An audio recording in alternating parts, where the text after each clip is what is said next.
So we've made it to the end of our journey through Philippians and studying what Paul was saying to them, the church at Philippi, so that we can listen to what the Holy Spirit is saying to us in Marlow in 2022.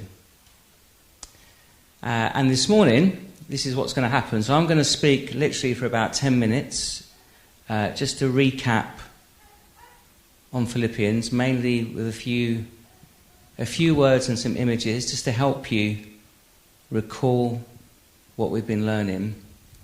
And then I'm going to hand over to Anthea, and we're going to do a very short exercise to capture what God has been saying to you, what the Holy Spirit has been speaking to you about as we've gone through this series, so that Nigel can take all of our output away and is going to put it into a letter to us, Marlovians, that we'll read out in a couple of weeks' time.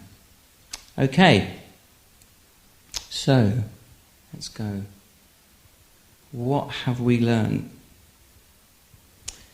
So we started off, I can't remember how many weeks ago it was now, with Andy Reid, and we started off with context. Okay, and we all want to be good Bible readers, don't we? We want to be good, responsible Bible readers. When I was training to be an accountant, there used to be a phrase that went something like, cash is king. If you want to be a good Bible reader, I think context is king. Okay? There's an often repeated saying that no one seems to know who actually said this first, but text without context is pretext for anything that you want. Okay, so context is always very, very important if we want to read the Bible well. And so what we learnt was Paul is writing from prison. And so we have a relational God who uses us. And so Paul's experience of prison obviously gets into his language and his thinking about how he's communicating to the church in Philippi. Also that Paul is a Jew. He's not just a Jew, he's a devout Jew. But he's given it all up. You know, he's counted it as, I think, dung, it says, doesn't it, in Philippians 3. He's given it all up, including following the law, to trust Jesus and to live by the Holy Spirit. And he's got there not just because he's had an encounter with the resurrected Christ. He's also worked out that his own scriptures, that within those, the prophets have been speaking about this time when there will be a new spirit. And the new spirit will come, and within us, within our hearts, we will be led not by a law, but by the Spirit of God. And it's incredibly important to the context of Philippians because this means that Gentile Christians don't need to become Jews to be in God's family. Like this is the big issue of the day. When Paul was writing this, there was a huge tension between those following Judaism, which was the majority of people, because the vast majority of Jews had not become Christians. A few had, but mostly hadn't. But increasingly, Gentiles were becoming Christians. And there was a massive tension between who were the rightful children of Abraham, therefore, who could be included in God's family. And Paul is saying, Gentiles, it's fine. You don't need to convert to Judaism to be part of God's family. And then Rome. So Rome is a huge issue, and the Roman Empire as a context point. So we learnt about that, and that Rome is indeed very, very impressive. You know, Rome had its own gospel of peace. It was the world leader. It was the defender of democracy. But Paul's saying Rome's peace is not God's peace. Okay? Christians are citizens of a different empire that is far, far greater. We have a different good news. And that's the good news that we respond to with our love and our loyalty and our unity, which is all the themes that then Paul picks up on. Okay. Here we go. So, very quickly, let's get my notes back up here. Chapter 1, confidence in God. Jill, thank you, Jill, brought this fantastic image. Okay. We have conviction to get on the plane because we know the pilot. Yeah? Confidence in God. We have conviction to get on the plane because we know the pilot. And Nigel Stock, thank you Nigel, followed up the week after by challenging us, therefore, about how much time we spend with God, in God's presence.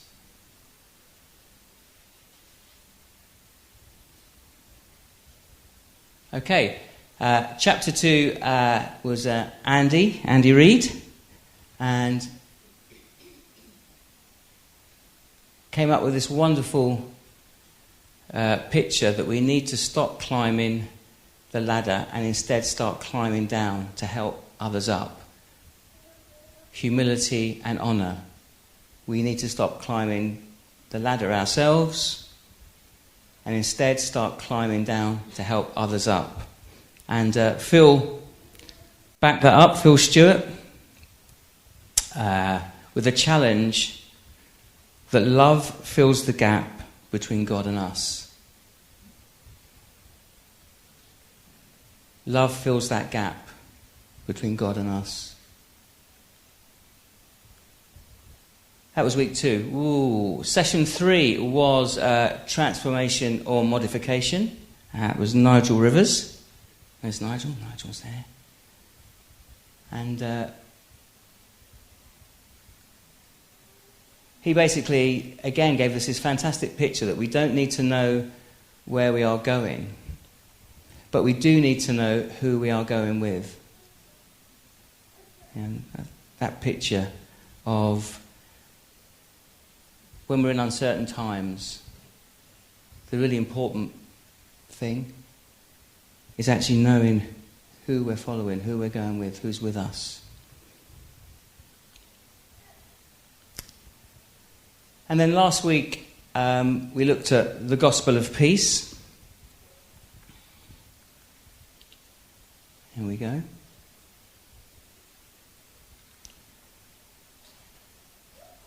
And looked at Paul's practical examples to the church at Philippi about peace between us, how we maintain peace between us, how we maintain our inner peace, so peace within us, and how we respond so that we have peace in all circumstances. So knowing that we all lose our peace sometimes, but how we respond so we can maintain our peace. And we had a few quotes from St. Teresa of Avila, but one of them was, the closer one approaches to God, the simpler one becomes. The closer one approaches to God, the simpler one becomes. And also, St. Sandra Bullen of Marlow shared last week, which I thought was really, really great. In the end, it's about God's peace and God's presence.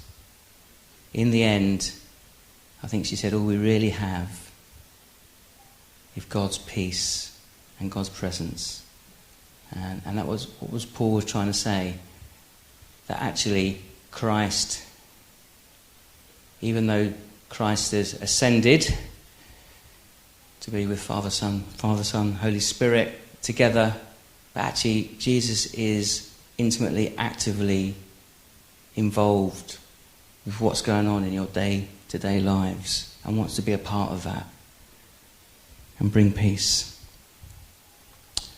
Okay, so there were the 4 weeks: confidence in God, humility and honour, transformation, not modification, and the gospel of peace. And so now it's time to start to write our letter. Yeah. So as we've mentioned in the e-news and on the WhatsApp family chat group, what we'd like us to do now is to engage with this. I think we all have been over the last few weeks, but what we would like you to do is there's some post-it notes at the back. You may have already prepared some things earlier. There's pens. We'd like you to just to spend some time just thoughtfully, prayerfully re-engaging. And we've written the titles of each chapter up on some flip chart paper at the back, and then just on your post-it notes, just write down something. What is God saying to us? Our letter to the Marlovians. What's God been saying to you? What's God been saying to us? Write that down and sort of stick it up on those bits of paper at the back there. And then, as we've said, Nigel is going to gather that up for us, and we will sort of be able to reflect on our letter to the Marlovians. We don't want to just do chapters of the Bible and then move on. We want to live it, don't we? We want it to change us, change our lives, change our community. So, let's do that now. There's plenty of time, so there's no rush.